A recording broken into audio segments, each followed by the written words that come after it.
Welcome to the NLP UK Training podcast. I'm Callie Fraser. And I'm Steve Kay. And with us today, we have got the lovely Meg O'Connor, who is one of our graduates from our NLP courses and is currently doing our 3 Principles course.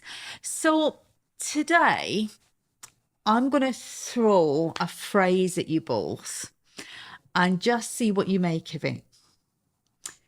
So whatever you're not changing, you're choosing.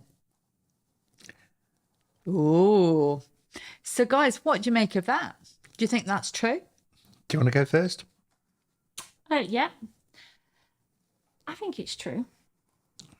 Yeah, I definitely think it's true. When I look at some of my own experiences, I can definitely see where I've had the option to change and I haven't, and then things have stayed the same, but that's always been a choice. But I will say I've not always been aware of it. Yeah.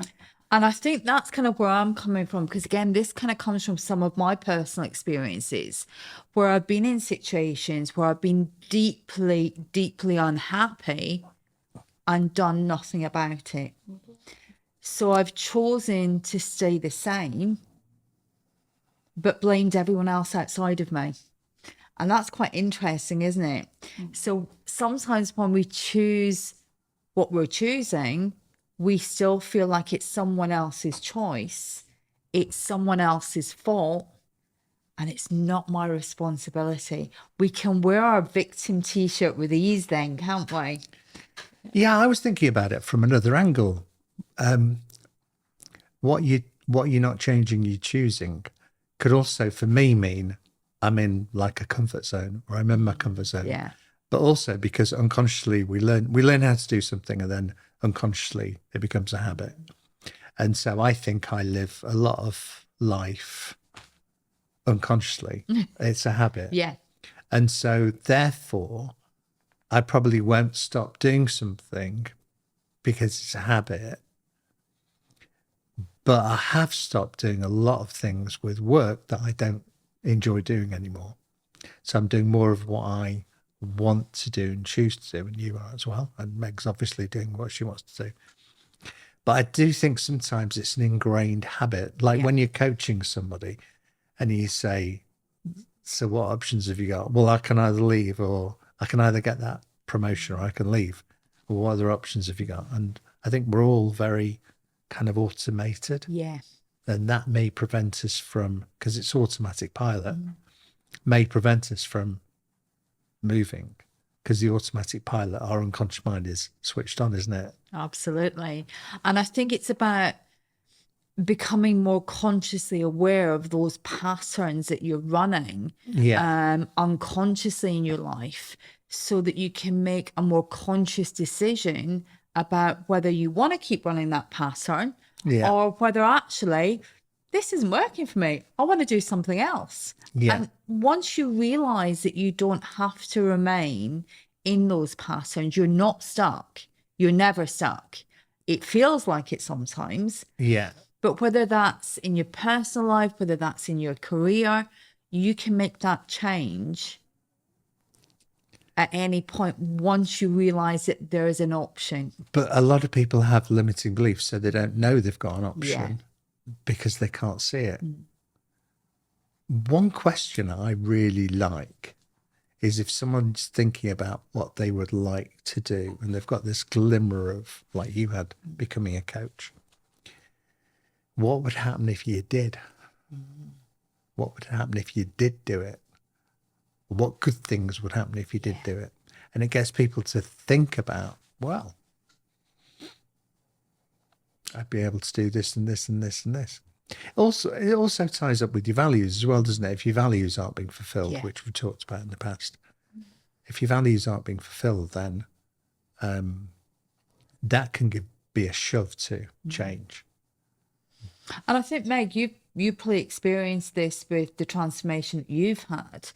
Back when you were working as a business analyst, I can remember back on Practitioner, it was very much, well, this is what I do. This is who I am. I can't possibly even consider doing anything different. Yeah. So what changed for you? I think you're absolutely right there. I was very much couldn't see other possibilities around me other than business analyst. And when I did the 3Ps, I started to learn a little bit around the unconscious mind and the limiting beliefs. It started to open things up. It's changed some of those automatic patterns, those thought patterns. It interrupted them, I suppose, and it allowed other things to come through that before I was just running on autopilot and never would have considered it. And you had quite a big limiting belief that kind of sat underneath that, didn't you? Yeah, definitely. So when I was in that career of doing a business analyst, I was a senior business analyst. I'd worked in really good organisations, big organisations, and I never really felt like I was good enough. So my pattern that I always found myself in, and it was like the universe was trying to slap me out of it, but I just wasn't listening, was I would find myself with so much work and I would be up. I remember there was most companies I found would, maybe put a limit on, but one company I worked till 2:00 in the morning. Wow. Doing work, always being that person to take on more work. And every time I got myself in that situation, I'd be like, how have you got here again? And I jumped about a little bit thinking it was the organisation. And then I realised it wasn't. It was me. It's because I went out there and practically was like, I'll be that person. Give me the work. And don't get me wrong, when I did it and I overcome it, I felt amazing.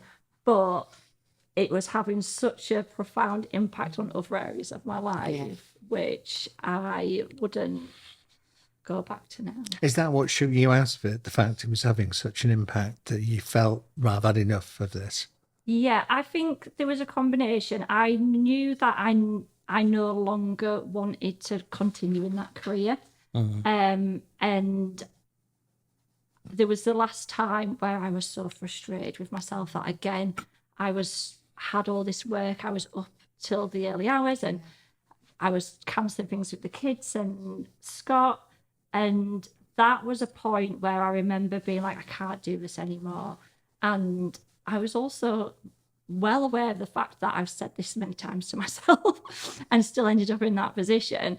I think what really changed is when I felt stuck in that situation. But when I learned about NLP and I started to understand what was driving that and why I was the way I was, it helped me be more aware of it. Like you said, when you're aware and you're conscious of it, and you double that with the fact that you have a belief that you can do anything you want to. And especially like can't fly into the sky, but like in terms of your potential, that was just like somebody had took blocks off my feet and I was able to just move forward. And I think that's very common that we hear that from our delegates, where they came to us that kind of point in their lives where they knew they weren't happy, but they didn't really know what else they wanted.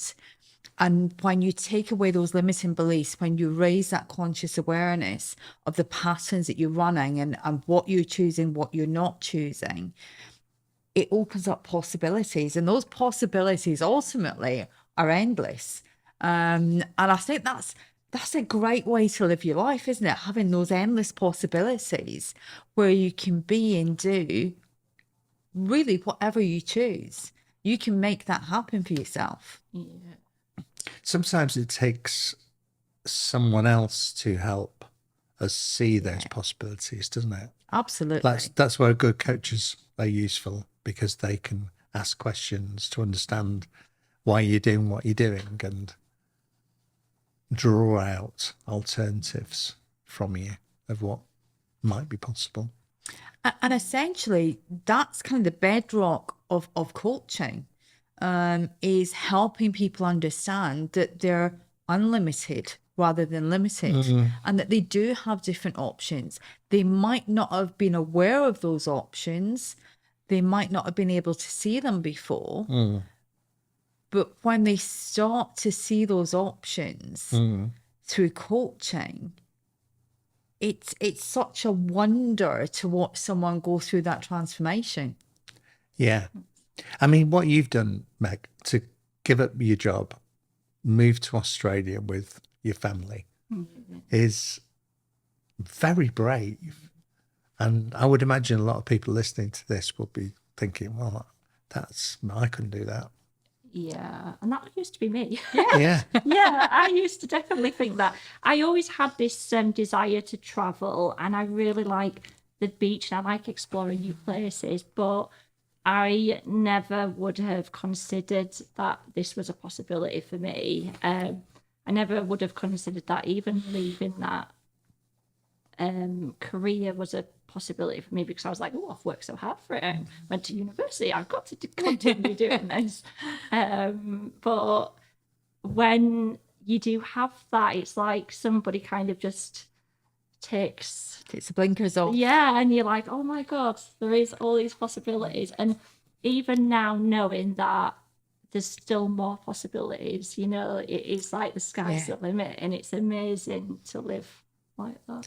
Have we got 5 tips for people about what you're not changing, you're choosing? So how do you know when you're in that state? So I think It's comfortableness. Yeah, the isn't it? first thing, it's you are in your comfort zone. You're not actually having to make much effort when you're in your comfort zone, because it's familiar. It feels okay. It doesn't feel great, but it will feel okay. So tip 1, if you're feeling okay but not maybe fulfilled, your role's not bringing you much joy, Yeah, Yeah. but you know how to do it. then maybe something could be considered to be changed. So Absolutely. if you're feeling too comfortable, Yeah. what else? So I think the second thing is, you know, it might not just feel comfortable. You might feel a bit like me. I kind of knew there wasn't something right. I knew I wasn't very happy back before I did my NLP stuff. There was things in my life that I knew I was unhappy about, but actually it was easier to stay stuck than make the effort to change things. So if you're feeling unhappy, if your gut is saying this isn't quite right, listen to that. It's trying to tell you something. Yeah, I can relate to that. I mean, we've changed our business in the last 2 years quite considerably. There was a film, wasn't there, called Honey, I've Shrunk the Kids, and we've called it Honey, We Shrunk some of the business so we could focus on doing more what we wanted to do. And I've got so much joy now about what we're doing. I'm loving it, and we're drawing people towards us, and it's great. So sometimes you can be going along and doing something and you're really enjoying it, and then one day or gradually it just doesn't feel, I've changed and I'm not enjoying it anymore. I think that's tip number 2, to look at for things like that. Yeah, absolutely. Absolutely. And I think the other thing is, if you feel stuck, that's a warning sign. Yeah. You know, we hear people using that kind of stuck phrase quite often, both in coaching and on programs. But actually, you're never stuck. That's just an illusion.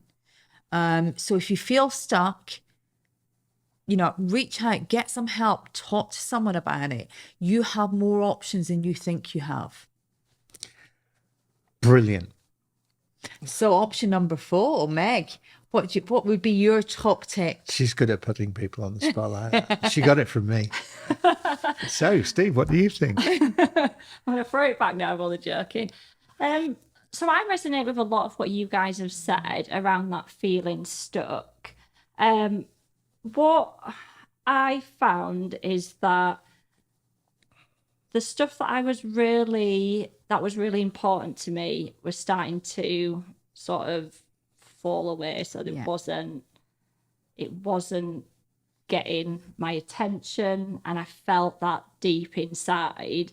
So I think if you've got that, where the things that you want to do and they're really important to you, but you don't have time to do them, or you are making excuses because there might be a fear there. So I used to like to go to the beach, but I never used to go in the sea because there was a fear there. So I think if you've got an excuse or a worry sat behind something, then it's about recognizing that and trying to understand what that is. And again, that might be, some people are able to do that for themselves, but quite often that's why people come to people like us for coaching, isn't it? So that we can help them unpack that and do something different. Yeah. I'm going to go for the final one. Yeah. My final one is that sometimes you just have to do it. It's that Nike thing, isn't it? Just do it. Because once you try something new, whether it works or not, it doesn't really matter. That's enough to get you out of that comfort zone that we talked about earlier. And actually, that then opens up even more possibilities. So it doesn't have to be permanent. Try something as an experiment. Have some fun with it. Just do something different. So guys, we really hope that today's episode has resonated with you. If you'd like more information about what we do, you can always have a look at our website, which is nlpuktraining.com. And we will see you next time. So it's goodbye from me. And it's goodbye from me. And goodbye from me too.